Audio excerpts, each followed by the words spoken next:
Hello, world. Don't mind my hair. It's going a little crazy. This is DM Ramos, and welcome back to the channel where I show you how to use AI to better improve your storytelling and GMing capabilities.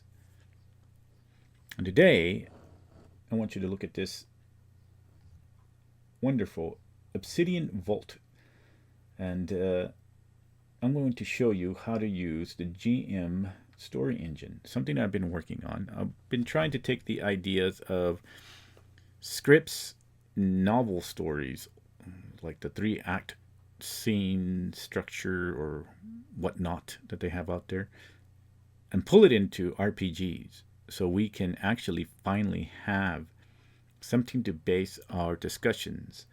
Because if you're a DM who's been trying to improve, I'm pretty sure you also watch actual plays. You know, those favorite people like Critical Role and Dungeon Dudes, and maybe a friend's tables, and even your own sessions. You try to decipher and break it down and figure out how you can keep your players from looking at their phones or joking about stuff that doesn't deal with the game or just being bored and falling asleep. I know that you probably talked about moving the story through conflict or raising the stakes or giving players agency. Plenty of discords out there that I've joined, and people talk about this quite a lot. The problem is that while we might discuss these ideas, we can't really measure them. We don't have a measuring tool. We don't have a grading system by which we can be graded just like we do in schools or universities. Because when we get a C in that test, we're like, what the heck happened? How can I improve? We ask the teacher. We don't have that as DMs or GMs or whatever. And this is why I created this story engine, taking the ideas of scripts and novels and the rules that they use to keep the momentum flowing in movies, the ones that really keep you at the edge of your seat. That's what we want for our games, to keep our players at the edge of their seats and very involved. And I use 2 main core functions, which is the session spine and the 6-beat dramatic scene that I brought in, because it is important to understand that in a movie, the audience is passive. They don't have any say so on which direction that movie's going to go. We have a big difference when we're playing RPGs, and that's that the players are both the audience and the protagonists. And that's what we have to pretty much focus on. And then you're going to audit your session using the spine and then break down a scene using the 6 beats. And then that AI is going to grade your own transcripts to see exactly what's working and what's not. We need to understand what kind of scene we're looking at before we start grading anything, because not every scene in D&D is supposed to do the same thing. The story engine divides play into 3 scene types: dramatic, texture, and functional. The first one, dramatic scenes, pretty much are the engine. This is where your campaign lives or dies. Dramatic scenes are the ones that push action, shift power, force decisions, or change something. These are the only scenes that receive the full 6-beat structure. Anchor, objective, opposition, escalation, choice, under pressure, and value shift. And remember that if beat 5, that the decision is missing, then that shift is pretty much gone, and that scene drifts. So let's say that the gem destabilizes, the villain demands information, and the player must choose, reveal or refuse. That is what brings that drama. This is where agency happens, and that's where the immersion spikes. That is what keeps the campaign moving forward. And then we have the texture scenes. These are not filler, and this is where a lot of DMs get it wrong. Texture scenes are bonding moments. The tavern conversation, the character revelations, and then the humor. The emotional decompression after heavy drama. So that's where you have to build your investment. Kind of like a bank. The more texture you build, the more emotional capital you have when something dramatic happens. And you do not apply the 6-beat structure to the texture scenes, because this is where your characters are allowed to breathe, but you still have to have something that gives shift. So, example, we don't know anything about Thorag, but Thorag drinks with a red-haired woman and tells her about his first wife. We learn something real about him. That's value shift. We understand him differently at the end than at the beginning. So, texture without value shift becomes pretty much just idle chatter. Texture with value shift builds depth. And then the one that all GMs know is the functional scenes. These scenes you really want to try to keep under 5 minutes. Every DM knows these. The shopping, the travel, the resource management, spell prep, and logistics. These are not dramatic and they're not texture. They're pretty much just infrastructure. Functional scenes should be compressed. We drop the blade at the blacksmith, 2 gold for the price, and then ready by evening, and then you're done. Because every minute spent in functional play is a minute not spent in drama or texture. You have to protect your time for your players. Before we can move forward too, we should discuss the 3 table types. So not every table wants the same thing, and this is the reason we have the 3. First one would be the drama forward tables. So for these players, they want tension, they want stakes, they want consequences, and they want crisis decisions. So the payoffs has to feel earned and dramatic. These tables thrive on moral dilemmas, political conflict, high-risk combat, emotional turning points. They want more drama scenes and less texture. And then your hybrid scenes, of course, is where most groups will land in most game sessions. They enjoy casual roleplay, they enjoy the character moments, they enjoy the world exploration, but they still want that escalation and payoff.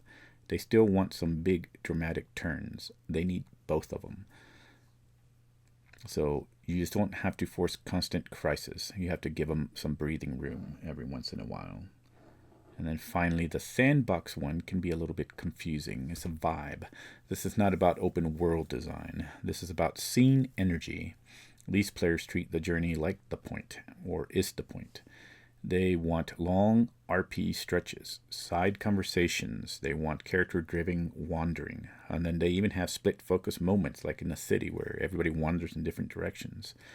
Drama still exists, but it's not the primary draw. Sometimes it may even feel aimless, and but if the players are engaged, you just let their freedom go and reward it that way. So you don't want to impose heavy escalation every hour. You want to let them breathe. So it's important that table type is not the same thing as world design. So you can run a sandbox world with drama forward table, but you can run a tightly plotted campaign with a sandbox vibe. So a table type describes what your players want emotionally and what to respond to, not how your map is built. If you apply a drama-heavy framework to a sandbox vibe table, it feels forced. If you under-escalate for a drama-forward table, it feels flat. You don't want to apply structures blindly, right? You want to calibrate it. What is a session spine? It is the foundation of the story engine. So every session, whether it's a sandbox, political intrigue, dungeon crawl, or heavy RP, needs structural movement. Keyword: movement. The spine has 3 things: opening disturbance, Midpoint Shift, closing consequence. Mid-disturbance, something is different from where the last session ended. Midpoint shift, expectations change, stakes escalate, new information reframes the situation. And then closing consequence, something unresolved, a cost, a cliffhanger, and everybody's favorite for pro dungeon masters or game masters is a reason to return. This is very important for the players. It gives them the reason to keep wanting to come back every week. So if you cannot identify those three things in your transcript, your session probably felt a little loose because nothing structurally changed. So it is important to understand that the spine doesn't force content. It prevents that drift, that question of the night, that what did we do? What did we accomplish? The spine ensures that something changed by the end of the night, be it power shifted, information reframed the problem, or a decision locked in consequences. Without a spine, sessions become a collection of moments. With a spine, sessions feel like actual progress. And then we have to also remember that the spine is the macro structure. This is the session level architecture. Session level, the session overall.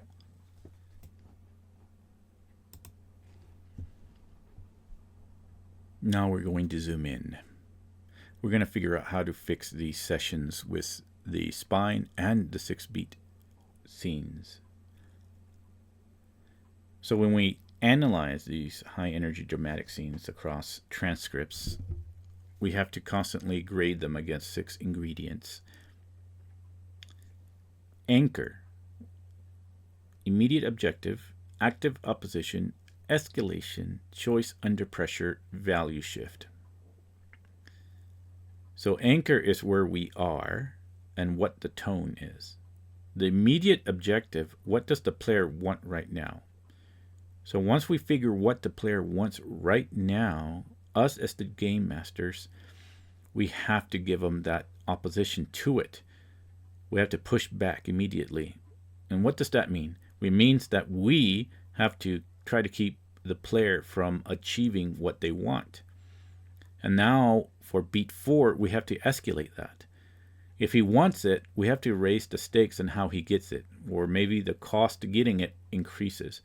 Or maybe there's a time trigger that he has to have between now and then. And then once we do that and we're increasing the tension, building that tension up higher and higher, only then do we give them that choice under pressure. And that makes it a real decision that must be made.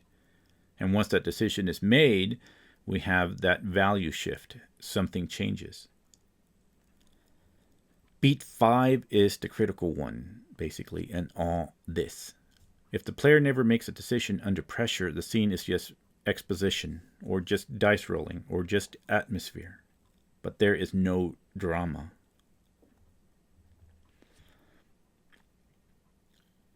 So the 6 beats aren't about scripting outcomes. They're about ensuring agency. In the game, the players must drive the turning point. So let's say that an NPC makes the key decision, or if the scene resolves automatically, that energy just dies. Players feel immersed when they cause the shift. But for D&D and other games, the players have to make the decision, so they are the audience and the protagonist at the same time. So this is the foundation, the spine, the scenes, and 6 beats. The full story engine includes the split party management, the spotlight economy, the consequence horizon, escalation ladders, and value tracking. But none of that is going to work if you don't have the spine and the 6 beats calibrated first. Let's try to actually see what this looks like in practice. Let's go and transition into AI and upload some transcripts. Okay, so We're going to start with Claude. And you can see I've already been working with the story engine to create these two files that I will provide a link to my Ko-Fi website so you can download. We'll assume that you've already done that. We're going to go ahead and there we go, story engine grading. Call it grade my D&D session. Create project. And then we're going to go over here and we're going to upload from device for those downloaded files. All right, open that. We have the grading file that's going to go off of this right here and then grade the transcript that we find on the internet. And right now we're going to use YouTube to transcript.com. Lots of pop-ups, but we're going to use this D&D Forgotten Realms official one site. We're going to have Aabria was DMing this one, and she got some pretty high marks on this grade. She landed just about every beat and got an A. We're going to go ahead and copy it and redo this grading. And we're going to paste this here. I'm going to say grade this session, please. And so this is how you would do your own sessions, your own transcripts. Depending on how you get your transcript, be it on YouTube and using that website, or if you have an audio file and you have already transcribed it to text, you would upload it to Claude once you have those two files. Okay, so now that we have the full session ready to be graded, or it's already presented as graded, we can see the overall session assessment, which will be the spine first. It will grade that and will then tell you what type of table it would be, which this one is being run as a hybrid texture budget. So hybrid table gives you the percentages that you want to hit, which is usually 40-60. She hit 30-65, 5% functional. So these are the actual scenes we were talking about, the texture scenes and then the dramatic scenes and the functional scenes. And once again, the session spine is the overall entirety of the session. And it'll explain the entirety of the session as well. And then we'll go into scene by scene breakdown, which she landed all the scenes here. So the only one that probably would have is just texture scenes that probably didn't land there, but still a grade of A. That's texture. So it didn't actually miss them. It didn't fail this because it was a texture scene. This scene earns every minute. So we can see, and it'll give you examples of why it passed with an A. And sometimes it will give you examples of a fix. Yes, that needs to be fixed for some reason. So on this one, she hits every beat here. We have the anchor. We have the objective, survive, protect the people in the room. What's the opposition? Shadow, shrouded exits. Real, immediate, terrifying. Okay, so Alon and Taran. So, and then it's the escalation hits as well. So somebody's killed and revivified and killed again. Well, that's interesting. One of the tiers is consumed. Char's presence announced, and then the stakes compound rapidly. So the escalation is working perfectly here. Choice. So real choices are made by just about every character in here. And then the value shift. The character's dead. This person's dead. Lars. 11 plus civilians dead. Lots of death apparently happening in there. So this one is a grade A. And it tells you all this. And then this time it gives you a suggestion. One flag. Which will suggest the reasons why. And then, of course, the other one, once again, hitting every mark, every beat. Which beats are the main bread and butter of your campaign. Grade A. And then it gives you a note.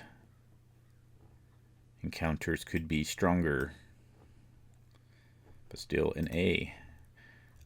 So you can see that what it's doing, how it's grading, and then also giving you suggestions so you can have an idea of where you stand at the end of the night with your session if you want to improve in certain aspects.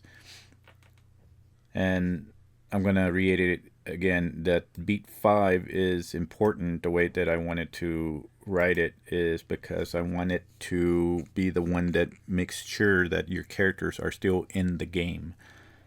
That they, this is where I define the difference between a audience watching a movie or reading a book, and then also changing those rules of story, but making them fit for RPGs, is beat 5. Beat 5 is because now the choice is on your characters to decide where they want to go based on the movie that we're watching. So in a movie, you wouldn't have this beat 5 where the characters or the audience are choosing, because we're just watching a movie. Everything else can pretty much land as a normal story. And then beat 5 is the one that has to be changed. And then spotlight economy analysis, she passed every single one, making sure that everyone was getting the spotlight equally and stories weren't lingering and the rest of the players weren't just passerbys watching somebody else mini adventure. And then, of course, it goes into key recommendations. And then we have what worked brilliantly. And then structural grades, session spine. This is the one where progress will happen. If this works and has a high grade, that means that there's some sort of progress in your game. There was momentum. Nothing was stagnant, and hopefully because of that, people aren't getting bored. Scene efficiency, spotlight economy is an A. 6-beat scene execution, an A. And table type collaboration, an A. This is telling you if you're able to figure out what type of table you're running. The drama forward table, the texture table, or the sandbox table, which this is a hybrid between sandbox and drama forward. Overall grade session is an A. And then I'll tell you what the overall session is. Whoops. Dropping stuff in files apparently here. But there we go. Let's go ahead and move on to one of the sessions I was in, playing in the GM Philosephers game. Okay, so this is the game I play in the GM Philosephers Pro session that we do Mondays at 1 a.m. in the morning. So I wanted to show you how it grades different sessions, basing it off from Aabria. Then we're going to grade GM Philosephers, and then we'll see how it graded mine at the end of the video. But yeah, so overall session assignment. Again, the session spine is the overall entirety of the session from beginning, middle, and end. And the higher the score, faster momentum, lower the score, slower momentum. It's just basically movement of the game. Momentum, I see it in my mind, and I was trying to capture it in here to mean it will keep players interested, but you can think of it as there's something that changes, and by that changed value shift or whatever, it's not the same as it started in the beginning of the game. Something at the end of the game has to be different. Or in the scene, when you go into the micro scenes. So this was a hybrid texture game. So hybrid, again, is between drama forward table versus a sandbox table. It's in the middle. We usually aim for 40-60 for texture scenes and dramatic scenes. We hit 70 texture, 20% dramatic, 10% functional transition. Functional scenes, of course, are the ones where people are just going shopping, buying things. Doesn't really have any kind of momentum in it because it's not supposed to be any kind of build up in texture where people RP, and there's no built up in drama because we don't have no scenes where a crisis choice has to be made. That's the same as where we were seeing Aabria's game. We got 6 beats, 5 beat once again being important because that's the one that makes it different from a regular audience watching a movie or somebody reading a book. Because in RPGs, the protagonist and the players are both the audience, so they have to make choices. If this beat is missed, that means agency is weaker, or agency is taken away. Or if an NPC is making the choice, then the players are just witnesses, just passerbys, passengers in a way. Grade is C, and then, of course, the rest of the scenes is graded, where he's passing, failing, and weak, not pass or fail. And again, little tips there. And the best drama scene, according to this one, this is the session's strongest dramatic scene, which I do remember because there was a lot of attacks here, executions basically. So this one got a grade of A-, and yeah, hit every beat, including the decision. Melee decides to bring Gore along. She decides to execute rather than to interrogate. She signals the wolves. These are real choices with real consequences.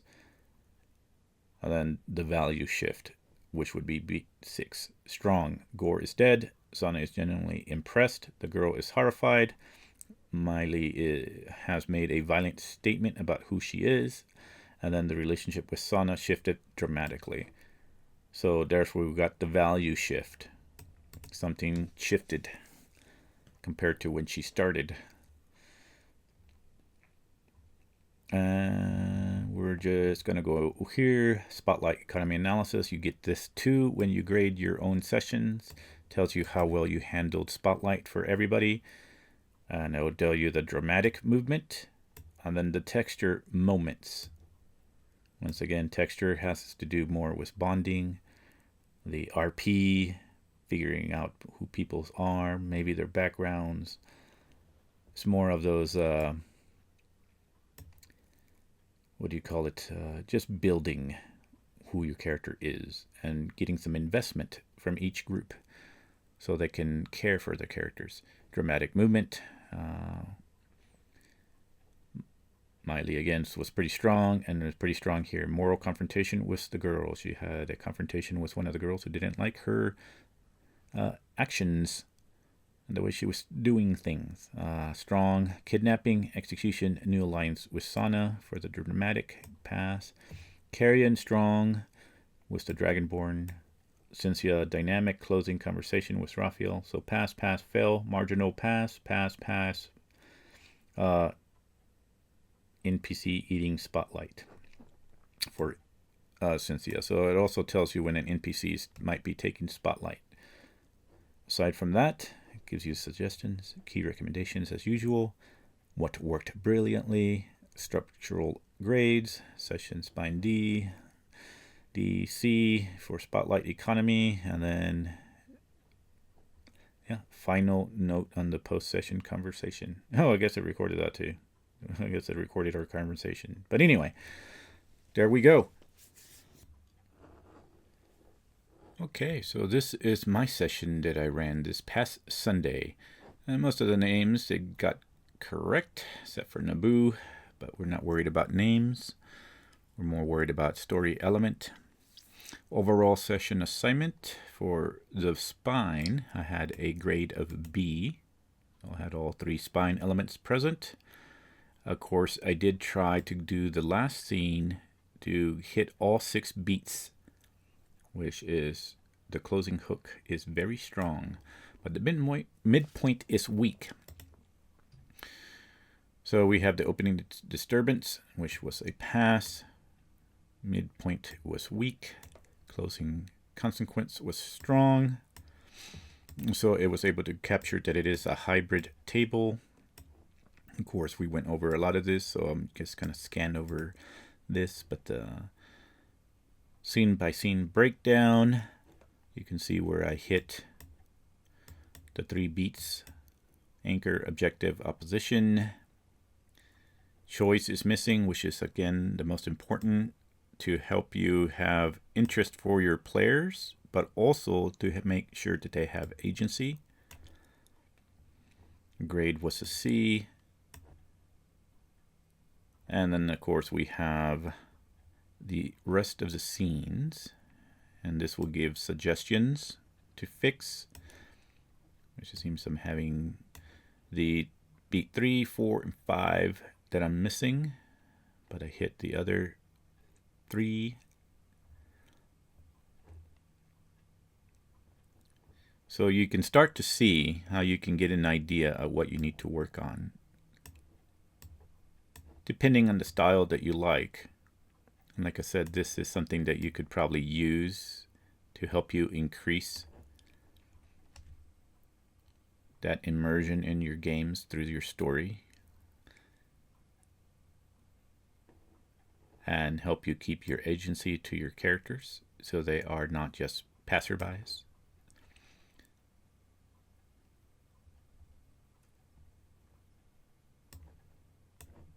I missed a lot of the beats here, but let's go ahead and check out the last beat. I tried to hit every beat, which I could hopefully tell, if I was reading right, Mr. Cedric, that he was immersed into the session. And I had other characters talking, trying to figure out what they could think of that he might have had, or at least they were into the scene. And that was my objective, to get the other players also attached to the scene, and also have Cedric immersed in the scene. And it seemed to have worked by using this 6-beat structure. So we had him anchored. We had an objective. Cedric seeks to commune with Leolandra for protection. We had to block that, so the connection was being smothered. And then we had glyphs alarms sound. And then we had Wanam raise or escalate the scene, because he insults Leolandra, and then he penetrates Cedric's mind. And then we have where he is moved into a shadow realm, and then we have a 20-second timer. And then the choice is real. He has 20 seconds to decide, is he going to reveal Amara's location or refuse and face the consequences, which Cedric broke under pressure and gives the name. And Cedric goes from alive, faithful, protected, to dying, compromised, and betrayer, because power word kills and lands, and then darkness takes him and leaves it off at a cliffhanger. So this was a grade A. And of course, as we've done with the other ones. Spotlight economy analysis tells you where your spotlight was missing and where you can hopefully aim more spotlight in the next session. Key recommendations, what worked brilliantly, structural grades, and overall session grade. So if this is something interesting that you might want to try on your own sessions through transcripts, I will put the link, and you can go and download them off my Ko-Fi. And if you liked this, please feel free to give me a thumbs up or comment or even subscribe, and follow the channel. I'm trying to get those YouTube algorithms up so I can keep making more videos. Thank you, and we will see you next time.